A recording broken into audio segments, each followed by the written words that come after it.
আওয়ামী লীগের সাধারণ সম্পাদক ও সেতুমন্ত্রী ওবায়দুল কাদের বলেছেন, বিএনপির ইতিহাসে গণতন্ত্র প্রতিষ্ঠার কোনো নজির নেই, দলটি গণতন্ত্রকে হত্যা করেছে।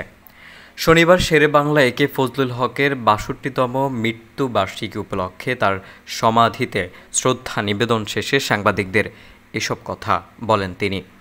ওবায়দুল কাদের বলেন, বিএনপিকে গণতান্ত্রিক দল মনে করি না। তাদের ইতিহাসে গণতন্ত্র প্রতিষ্ঠার কোনো নজির নেই। তারা গণতন্ত্রকে হত্যা করেছে, প্রহসনে পরিণত করেছে। গণতান্ত্রিক বিধি বিধান তারা দলের মধ্যেও কোনোদিন মানেননি। তারা বড় বড় কথা বলে, তারা কবে দলীয় কাউন্সিল করেছে, তারা কোথায় দলীয় কাউন্সিল করেছে।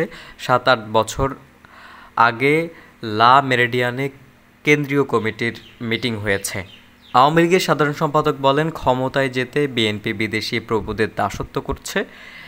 বিএনপি দাসত্ব করে ক্ষমতা পাওয়ার জন্য জনগণকে মূল বিষয় হিসেবে মনে করে না। শেরেবাংলা একে ফজলুল হককে স্মরণ করে ওবায়দুল কাদের বলেন, এ দেশে সাধারণ মানুষের মাঝে যারা রাজনীতিকে নিয়ে গিয়েছিল তাদের মধ্যে জাতীয় নেতা শেরেবাংলা ছিলেন অন্যতম। আর সাধারণ মানুষকে স্বাধীনতার মন্ত্রে উজ্জীবিত করেছিলেন বঙ্গবন্ধু শেখ মুজিবুর রহমান। শেরেবাংলাকে গ্রাম বাংলার কৃষকরা কোনো দিনও ভুলতে পারবেন না। তিনি চিরদিন তাদের মাঝে স্মরণীয় হয়ে থাকবেন।